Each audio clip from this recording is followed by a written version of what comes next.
우리 잠시만 기도하고 말씀 보시겠습니다. 주님 감사합니다.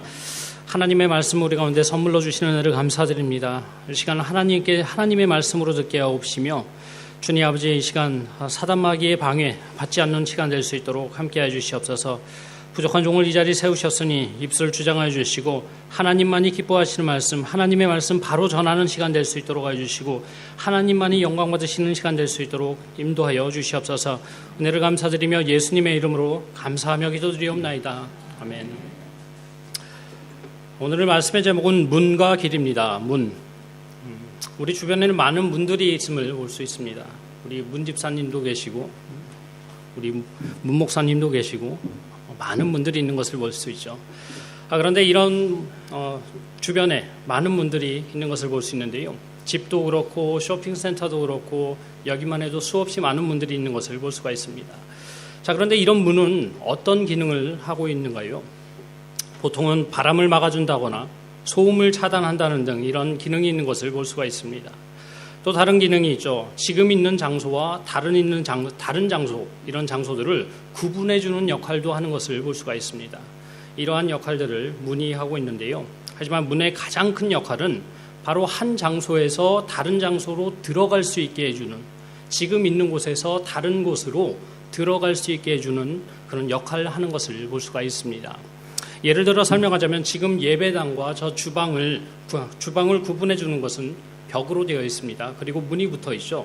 그리고 그곳으로 갈 수 있게, 여기서 주방으로 갈 수 있게 해주는 것은 문을 통해서, 저기 있는 뒷문을 통해서만 갈 수가 있습니다. 또 주방과 화장실을 구분해주는 것도 동일합니다. 문으로, 벽으로 이렇게 구분이 되어 있고 그곳으로 들어가기 위해서는 화장실 문을 열고 들어가야 한다는 것을 알고 있죠.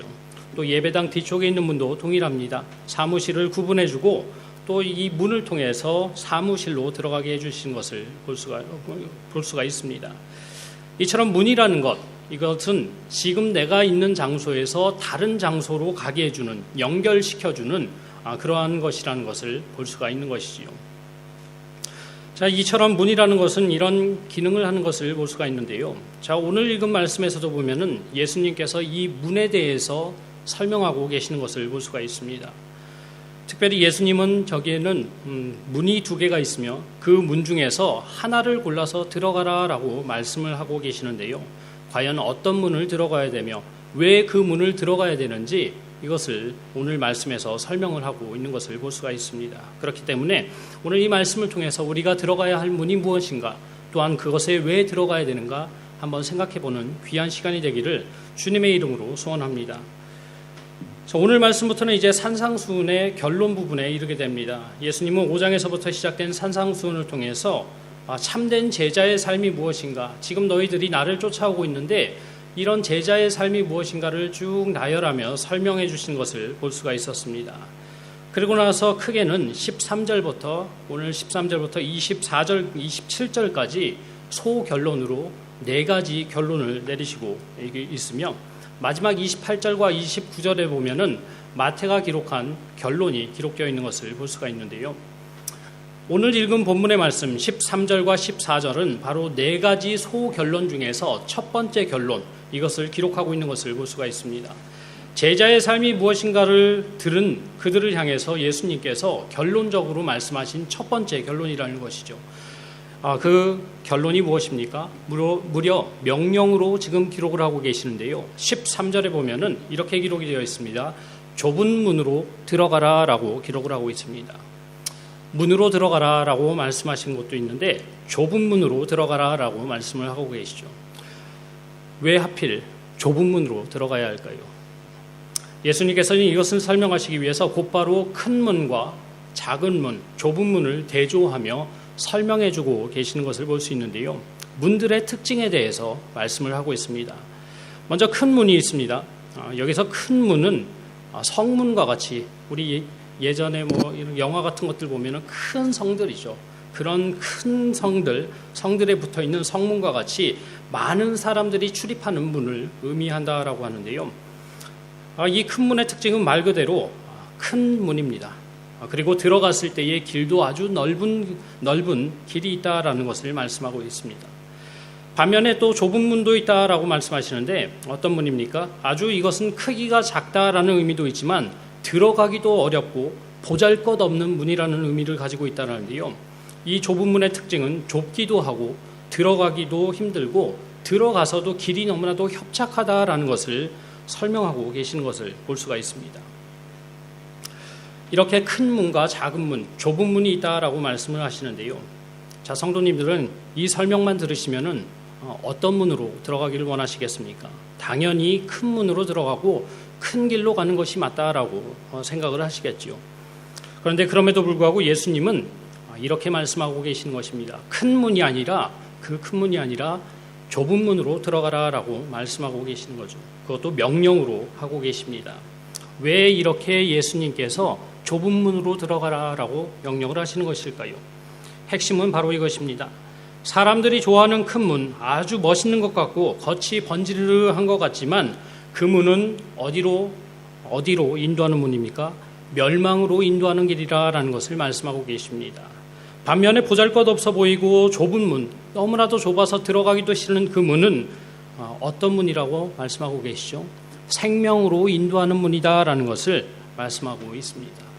그러하기 때문에 그것이 작아 보일지라도 아무런 가치가 없는 것처럼 보일지라도 생명으로 인도하는 좁은 문으로 들어가라라고 말씀하고 있다는 것입니다. 마치 먹음직스럽고 보암직스러웠던 선악과였지만 사망의 길로 가게 했던 것과 같이 큰 문은 멸망의 길로 인도하는 것이기 때문에 좁은 문으로 들어가라라고 명령을 한다라는 것이죠. 예수님의 이런 문의 비유, 이것은 과연 무엇을 말씀하고 계시는 것일까요?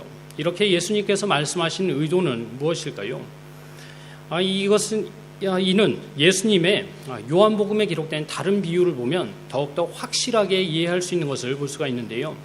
요한복음 10장 7절에서 10절까지의 말씀에서 예수님은 문의 비유를 또 다른 문의 비유를 가지고 설명하고 계시는 모습을 볼 수가 있습니다. 제가 봉독해 드리겠습니다. 그러므로 예수께서 다시 이르시되 내가 진실로 진실로 너희에게 말하노니 나는 양의 문이라. 나보다 먼저 온 자는 다 절도요 강도니 양들이 듣지 아니하였느니라. 내가 문이니 누구든지 나로 말미암아 들어가면 구원을 받고 또는 들어가며 나오며 꼴을 얻으리라. 도둑이 오는 것은 도둑질하고 죽이고 멸망시키려는 것뿐이요 내가 온 것은 양으로 생명을 얻게 하고 더 풍성히 얻게 하려는 것이라 라고 예수님께서 말씀을 하고 있습니다. 예수님께서 자기 자신을 설명하실 때에 소개하실 때 지금 뭐라 말씀하고 계시죠? 나는 양의 문이다. 나는 문이다 라고 설명을 하고 있습니다. 이 말씀의 핵심은 바로 이것입니다. 예수님께서 바로 문이며 이 문으로 들어감으로 말미암아 구원을 얻게 된다라는 것을 말씀하고 계시는 것이죠. 사망과 사망의 권세에 있었던 그 사람들이 지금 이 문을 통해서 예수 그리스도의 문을 통해서 들어감으로써 생명의 길로 가게 된다라는 것을 지금 예수님께서 비유로 말씀하고 계시는 것이죠. 이 세상에 많은 가르침도 있고 많은 종교도 있고 다른 믿음들도 있고 많은 것들이 있지만 오직 예수의 문, 예수 그리스도만을 통해서 우리에게 구원이 있다라는 것을 지금 비유를 통해서 문의 비유를 통해서 설명하고 계시는 것입니다. 이런 맥락에서 오늘 산상수훈 마지막 결론에 말씀하신 좁은 문으로 들어가라라는 것도 동일하게 해석할 수 있는 것이죠. 바로 예수님을 메시아로 믿는다라는 것, 그것이 좁은 문, 참으로 어렵고 하찮은 것 같고 아무것도 아닌 것 같지만 그것을 통해서 너희가 생명을 얻을 수 있다. 그렇기 때문에 좁은 문으로 들어가라라고 지금 예수님께서 비유로 명령하고 계시는 것을 볼 수 있는 것입니다. 왜 그렇습니까? 이것이 우리를 생명으로 인도하기 때문입니다. 이 말씀을 들은 그 당시 제자들의 반응은 어땠을까요? 예수님의 이 말씀을 듣고 어땠을까요? 제가 생각하기에는 참 예수님을 메시아로 믿기 좀 쉬웠을 것 같습니다. 왜냐하면 이 제자들은 예수님의 기적 행하신 것들을 많이 보지 않았습니까? 자신들의 눈으로 예수님께서 행하신 기적들을 많이 보고 이런 것들을 봤기 때문에 이분이 분명 메시아가 맞을 거야 라는 그러한 생각을 가지고 잘 따라갔을 것 같습니다. 또 그들이 가지고 있던 그 메시아 사상, 바로 이분이 메시아가 아닌가라는 생각을 분명히 했었기 때문에 모르긴 몰라도 제자들은 예수님을 메시아로 믿고 좁은 문이라 할지라도 아마 잘 믿고 따라갔지 않았을까라는 생각을 이렇게 해봅니다. 하지만 지금 우리 시대는 어떤가 한번 생각해 보셨으면 좋겠습니다. 예수님을 메시아로 믿는 것, 예수님을 그리스도로 믿는 것, 예수님만이 우리의 구세주가 되신다라는 그 믿음을 믿는 것 어떠신 것 같습니까? 예전 한 10년, 20년 전에 비해서 좁은 문이 아니라 더욱 좁은 문이 되었다라는 것을 볼 수가 있습니다. 우리 시대가 어떤 시대인지 한번 생각해 보셨으면 좋겠습니다. 우리가 사는 시대, 관용주의적, 관용을 베푸는 시대에 살고 있죠. 사람들이 너무 서로 죄를 많이 짓다 보니까 그래 너도 죄졌어 나도 죄졌어 그러면서 서로 용서해 주는 분위기가 계속해서 이루어지고 있죠. 성적으로 계속 타락하다 보니 동성연애를 하는 사람들도 너도 성적으로 죄를 짓고 있어 나도 죄를 짓고 있어 우리 서로 죄를 하지 말자라고 하면서 관용하는 모습을 볼 수가 있죠. 이런 시대에 우리가 살고 있습니다. 그리고 이런 분위기 속에서 종교 다원주의라는 것도 생겨나고 있죠. 왜 기독교만이 진리이고 왜 예수 그리스도만을 통해서 우리가 구원을 받고 왜 예수 그리스도의 문을 통해서만 우리가 생명의 길로 갈 수 있느냐라는 질문을 사람들이 많이 하는 것을 볼 수가 있습니다. 기독교가 너무 이기적인 것이 아니냐, 편협한 것이 아니냐라고 하면서 시대가 많이 변했는데 우리가 다 똑같은 하나님을 신을 믿고 있는데 왜 예수 그리스도만 통해서 우리가 구원을 받느냐라고 질문하는 시대가 바로 지금 시대입니다. 중고등부 아이들도 이런 것들 많이 물어봅니다. 또 어떤 시대입니까? 과학적인 사고를 가진 친구들이 많이 늘어나고 있습니다. 사람들이 늘어나고 있습니다. 중고등부 아이들은 창세기를 읽기 시작하면서부터 큰 난관에 부딪히는 것을 볼 수 있습니다. 진화론과 하나님의 창조 사이에서 고민하면서 예수님 또한 받아들이지 못하는 친구들이 많이 있습니다.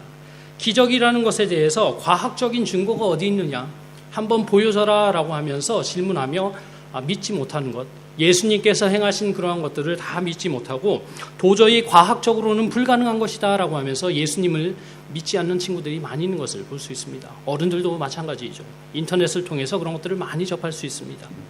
또 어떤 시대를 살고 있죠. 비판적인 사고가 판을 치고 있는 시대에 살고 있습니다. 너무나도 우리가 똑똑해졌다라는 거겠죠. 특히 호주에서 자란 친구들 보면 이 성향이 엄청나게 강한 것을 볼 수 있습니다. 비판을 잘 하지 못하면 바보라 생각을 하기 때문에 제대로 어떻게 이렇게 말을 못하면은 이 친구는 생각이 없는 친구다라는 어떤 그런 시선 때문에 무조건 비판하고 보죠. 하나님의 말씀을 읽어도 예전 같으면은 어르신들 저도 어렸을 때는 그랬던 것 같습니다. 말하면 믿어라 그러면 네 알겠습니다 믿고 그랬지만 친구들은 절대 그렇지 않습니다. 이성적인 답을 찾으려 하고 그 말씀을 있는 그대로 받아들이기가 너무 힘든 때입니다. 예수가 그리스도다 믿어라 라고 하면 예 알겠습니다 라고 믿었던 때였지만 이 시대는 그렇지가 않다는 것이죠. 이런 우리에게 무엇을 말씀하고 있는 것입니까? 지금 우리가 사는 시대와 그리고 앞으로 올 아이들의 세대 그리고 앞으로 그 더더욱 예수 그리스도가 오는 그 시대에는 이 좁은 문이 더더욱 좁은 문이 되어질 것이고 이미 되어졌다라는 것을 우리에게 말씀하고 있는 것이죠. 즉 예수님 믿기가 더욱 어려워졌다라는 것을 우리에게 말씀하고 있는 것입니다. 그렇기에 사람들이 어디로 눈을 돌리겠습니까? 상대적으로 크게 보이는 넓은 문, 멸망의 문으로 들어가게 된다라는 것을 말씀하고 있는 것이죠. 그렇기 때문에 이 자리에 모이신 우리 성도님들께 한번 질문 한번 드리도록 하겠습니다. 내가 지금 이 양의 문이 되시는 예수 그리스도를 믿고 오직 예수님만을 믿고 예수님만이 나를 생명으로 인도하는 문이다라는 것을 믿고 그것을 고백하고 계시는지 한번 생각해보는 시간이 되셨으면 좋겠습니다. 좁은 문인 예수님만이 나의 구원자로 믿고 그분만이 나를 구원해 주실 수 있는 분이라는 것을 고백하고 있는지 한번 신앙을 확인해 봐야 한다는 것이죠. 예수님이 진짜 하나님이시라는 고백이 나에게 있는지, 예수님의 기적들이 진짜 마음으로 믿어지고 있는지, 예수님이 참 그리스도다 메시아다라는 고백이 있는지를 확인해 보셔야 한다는 것입니다. 그리고 혹시 이 안에 아직 예수만이 그리스도라고 고백하지 못하는 분이 계시다면 이 시간 결단하실 수 있는 시간이 되시기를 주님의 이름으로 소원합니다. 이는 결단이 필요한 것입니다. 예수님이 이를 문의 비유로 말씀하시며 명령하신 이유가 무엇일까요? 이 문을 통해서 다른 장소로 이동을 하죠. 문을 열고 들어가라는 겁니다. 문 앞에 서서만 고민하고 어디로 갈까 고민하지 말고 들어가라라는 것을 말씀하고 있습니다. 진짜 좁은 문이길래 많은 사람들이 망설이고 예수님 믿기 싫어라고 하며 큰 문으로 가고 있지만, 믿기 힘들어서 아직도 망설이고 궁금해하고 있지만, 많은 사람들이 있지만 그럼에도 불구하고 한번 들어와 봐라 라고 명령하고 있다는 것이죠. 그리고 그렇게 들어가실 때에 하나님께서 어떻게 하십니까? 우리를 사망에서 생명으로 옮겨주시는 역사가 있을 것이며, 더 나아가서는 우리가 생명에 옮겨진 이 땅에 살아갈 때에 선한 목자 되신 예수 그리스도께서, 우리의 하늘의 아버지 계시는 아버지께서 십자가의 사랑으로 사랑해 주신 그 은혜로서 우리를 사랑해 주시고 또한 인도해 주실 것을 우리가 알고 있다라는 것입니다. 그렇기 때문에 이 시간 이러한 결단이 있는 시간이 온전히 되었으면 좋겠습니다. 그리하여 입히시고 먹이시는 하늘 아버지의 은혜를 더욱더 깊이 느끼시는 성도님들 되시기를 주님의 이름으로 소원합니다. 그리고 이미 양의 문, 좁은 문으로 들어가신 분들, 나는 이 믿음이 있다라고 믿고 계시는 분들, 우리가 어떠한 예수님을 믿고 있는지를 다시 한번 생각해 보시고 다시 한번 우리 하늘 아버지께 감사하며 예배하는, 찬양 올려드리는 시간 또한 되기를 주님의 이름으로 소원합니다.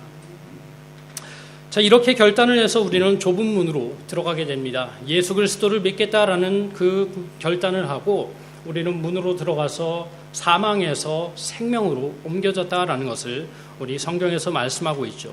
자, 그런데 그 후에는 어떤 일이 일어납니까? 모든 것이 끝나고 천국으로 가면 얼마나 좋을까요? 그런 생각을 해봅니다. 예수님 믿고 곧바로 천국 좀 갔으면 얼마나 좋을까? 또 이 세상에 산다고 해도 탄탄대로가 펼쳐지면 얼마나 좋을까라는 생각도 한번 상상도 해보곤 합니다.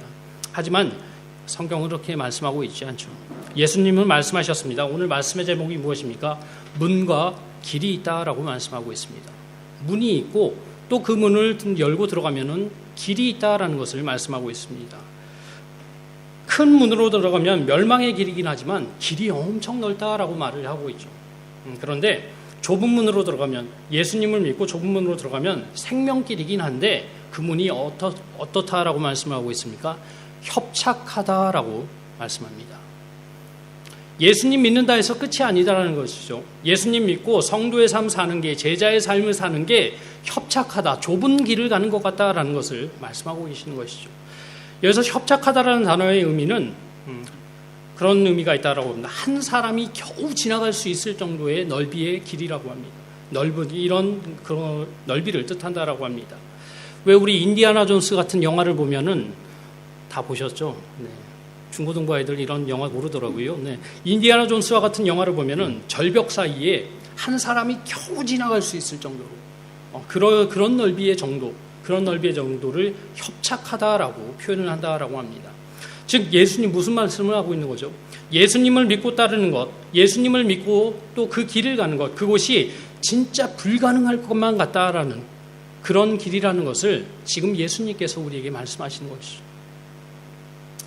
예수님은 지금 기적을 보고 쫓아온 제자들에게 믿겠습니다, 메시아로 믿겠습니다라고 쫓아온 제자들에게 지금 이렇게 말씀하고 계시는 것입니다. 산상수훈을 통해서 제자의 삶이 무엇인가를 쭉 설명을 하셨죠. 그 당시 유대인들이 돈과 권력을 얻기 위한 삶을 살고 있었고, 로마 시민권을 위한 삶을 살고 있었고, 돈과 권력을 얻기 위해서 배신을 하며 살인을 했던 이러한 삶을 살고 있지만, 나를 따르는 제자들은 이러한 삶을 살지 않는다라는 것을 쭉 설명을 하고 계시죠. 철저히 다른 삶이라는 것을 보여주고 계시고, 지금 그것을 무엇이라 설명하십니까? 이 길이 협착하다, 이 길이 좁은 길이다, 이 길이 쉽지 않다라는 것을 제자들에게 지금 설명하고 계신다는 것입니다. 자, 그런데 예수님은 그럼에도 불구하고 이렇게 좁은 길임에도 불구하고 그 길을 가라라고 지금 명령하고 계시는 것이죠. 예수님께서 왜 이렇게 말씀하시는 걸까요? 힘들어 보이지만, 이 길이 말도 안 되는 것 같지만, 예수님 따라 사는 것이 진짜 너무나도 협착하고 좁아서 못 지나갈 것 같지만 할 수 있기 때문에 하라라고 지금 명령하고 계시는 것입니다. 불가능해 보이지만 맞는 길이기 때문에 따라와라라고 지금 말씀한다라는 것이죠. 예수님께서는 우리에게 이 사실을 알려주시기 위해서 참 감사하게도 보여주신 것들이 있습니다. 무엇입니까? 예수님의 삶을 통해서 이 길이 맞는 길이다. 이 길이 불가능한 것이 아니다라는 것을 쭉 보여주시는 것. 사복음서를 통해서 우리 새벽마다 보고 있는데요. 죽을 것 같고 진짜 나를 십자가에 못 박는 죽음의 길 같고 진짜 모든 것이 끝나는 것 같지만 이것이 맞는 길이다라는 것을 보여주고 있다는 것입니다. 하나님은 우리를 구원하시기로 작정을 하셨습니다. 그래서 예수님을 이 땅에 보내주셨죠. 그리고 예수님을 통해 죄를 사하여 주시기 위해서 모든 일을 하시는 것을 볼 수 있습니다. 자, 그런데 한번 인간적으로 생각해 보셨으면 좋겠습니다. 예수님의 십자가의 죽으심, 이것이 얼마나 힘든 길이었을까요? 예수님께서 가셨던 그 길이 얼마나 협착한 길이었을까요? 아마 이 세상에 있는 어떠한 길보다도 어떠한 것보다도 협착한 길이었다는 것을 성경을 통해서 우리가 볼 수가 있죠. 예수님은 하나님이시기 때문에 아픔을 느끼지 않았다. 맞는 말입니까? 아닙니다. 예수님은 인성과 신성을 100% 가지고 있었던 100% 가지고 있었던 분이기 때문에 십자가에서 못 박혀 돌아가실 때에 엄청난 고통을 사람과 똑같은 우리가 겪을 수 있는 모든 고통을 겪었던 분이라는 것을 우리가 잘 알고 있죠. 채찍에 맞아서 피를 흘리실 때도 동일한 고통을 받으셨을 것입니다. 물과 피를 다 흘리셨을 때에 엄청난 고통을 당하셨을 것입니다. 예수님은 그 누구보다도 육체적으로도 좁은 길, 협착한 길을 가셨다라는 것을 볼 수 있는 것이죠. 예수님의 정신적인 고통은 어떠했을까요? 가까운 제자들, 사랑합니다. 당신을 절대 배반하지 않겠습니다라고 했었던 제자들이 예수님을 배반하고 도망가는 것을 예수님은 알고 계셨습니다. 동네 사람들도 부인하고 가족들조차 부인하고 지은 죄도 없음에도 불구하고 십자가에 못 박혀 죽었을 때에 정신적인 그 길은, 그 고통은 어땠을까요? 그 누구보다도 이 세상에 있는 그 어떤 사람보다도 협착한 길, 좁은 길을 가셨다라는 것을 볼 수가 있죠. 그리고 더 큰 고통은 무엇입니까? 이런 큰 아픔이 있다는 것을 알고 있었음에도 불구하고 그 길을 가야 했던 것, 그 길을 결정했어야 했다는 것, 그것 또한 쉽지 않은 길이었다는 것, 협착한 길이라는 것을 알 수가 있는 것이죠. 그래서 예수님께서 잡히시기 전에 겟세마네 동산에서 기도하시는 모습은 이것을 우리에게 잘 보여주고 있습니다. 땀이 피가 될 정도로 간절히 기도했던 내용이 무엇입니까? 할 수만 있으면 이 잔을 내게서 옮겨주시옵소서. 하지만 내 뜻이 아닌 하나님의 뜻대로 해주시옵소서라고 기도하는 것을 볼 수가 있습니다. 십자가에서 죽는 것, 그것이 하나님의 작정하심이라는 것을 알고 있기 때문에, 머리로는 알고 있지만 그 길이 어떠한 길이라는 것을 알고 있기 때문에 거기서 십자가에서 받을 그 고난, 육체적인 고난과 정신적인 고난, 이런 것들이 얼마나 힘든 것인지를 알고 있기 때문에, 너무나도 잘 알고 있기 때문에 간절한 마음으로 기도하시는 것이죠. 하나님, 이 길 가기가 너무 힘들어요. 지금 이 길이 너무나도 좁아요. 이 십자가의 길을 가는 게 너무나도 좁아서 이것이 진짜 가능한지 모르겠어요 라고 예수님께서 기도하셨다라는 것이죠. 그렇지만 예수님께서는 어떻게 하셨습니까? 그렇게 기도하시고 하나님의 뜻을 따라서 그 길을 쫓아가시는 모습을 볼 수가 있습니다. 그리고 우리 눈에는 불가능해 보이는 십자가에 못 박혀 돌아가시는 모습까지도 볼 수 있는 것이죠. 예수님께서 이것을 왜 보여주셨을까요? 예수님은 제자들에게 말씀하시고 나서 이렇게 말씀하시는 것이죠. 얘야, 이게 진짜 불가능할 것 같지? 나를 쫓아오는 것이 너무나도 불가능한 것 같지? 진짜 너무나도 좁아서 너 못할 것 같지? 그런데 그거 아니?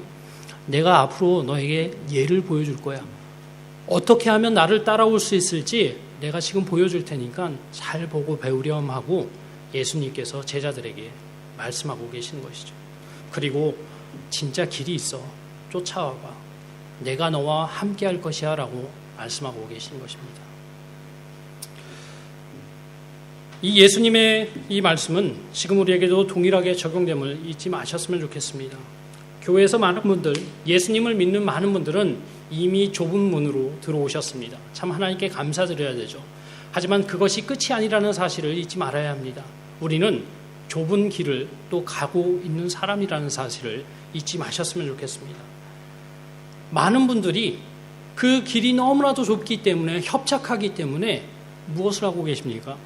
그냥 그 자리에 서서 문을 딱 열고 들어와서 그 자리에 서서 너무나도 막막해서 기다리고 계시는 분들이 많습니다. 이게 맞는 길인가? 이게 맞는 길인가? 예수님 믿으면 복 받는다 그러는데 이게 진짜 맞는 길인가? 라면서 멈춰 계시는 분이 많이 있죠. 어떤 분은 들어온 후에 길이 너무 좁다 보니 따라가지도 않고 겁먹고 을에 겁먹고 망설이는 분들도 계십니다. 또 하나님 말씀하신 대로 염려 때문에 세상과 하나님 사이에서 다시 한번 돌아가 볼까? 세상으로 한번 돌아가 볼까라는 생각을 하신 분들도 있습니다. 또 어떤 분들은 어떻게 그렇게 살 수 있어? 말도 안 돼라고 반문하시는 분도 있는 것을 볼 수 있죠. 그렇게 어떤 분들은 이렇게 기도도 하시죠. 하나님, 이 길 말고 이 좁은 길 말고 좀 넓은 길 좀 보여주세요. 예수님 믿으면 복 받는다 그랬잖아요. 지금 이 가야 되는 길, 내가 저 싫어하는 사람을 사랑해야 되나요? 내가 이 좁은 길인데 내가 꼭 가야 되나요? 하나님 넓은 길 좀 보여주세요. 다른 길 좀 보여주세요. 라고 하면서 기도하는 모습을 볼 수가 있다는 것이죠. 당연히 이럴 때가 있는 게 우리 성도의 모습인 것 같습니다. 연약한 우리의 모습이기 때문에, 여전히 죄성이 있기 때문에, 여전히 자기중심적인 우리 모습이 있기 때문에 이런 모습이 있는 게 사실입니다. 처음 가는 길이기 때문에 무서워서 그럴 수도 있는 것이 사실입니다. 오죽하면 오늘 말씀에서 예수님께서 뭐라고 하십니까? 찾는 자가 적다라고 말씀하시죠. 너무나도 힘들기 때문에, 문도 좁은데 길도 좁기 때문에, 협착하기 때문에 찾는 자가 적다라고 말씀하고 있죠. 하지만 우리 성도님들, 우리 이 말씀을 통해서 잘 생각해 보셨으면 좋겠습니다. 우리는 그럼에도 불구하고 예수님의 십자가의 도를 바라보며 이러한 것들을 잘 이겨내며 살아가는 우리가 되어야 할 줄로 믿습니다. 우리가 이 자리에 나와서 예배하고 기도하는 이유가 무엇입니까? 예수님께서 겟세마네 동산에서 기도하셨던 것과 동일한 것입니다.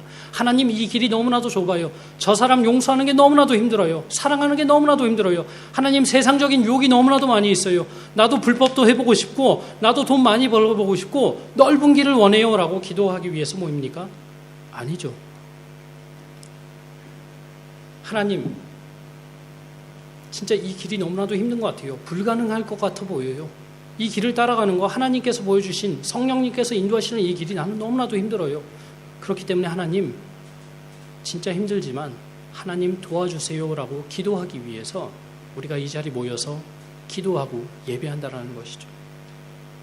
나의 뜻이 아닌, 나의 길이 아닌 하나님의 뜻, 하나님의 길에 순종하기 위해서 우리가 이 자리에 모여 있다라는 것입니다.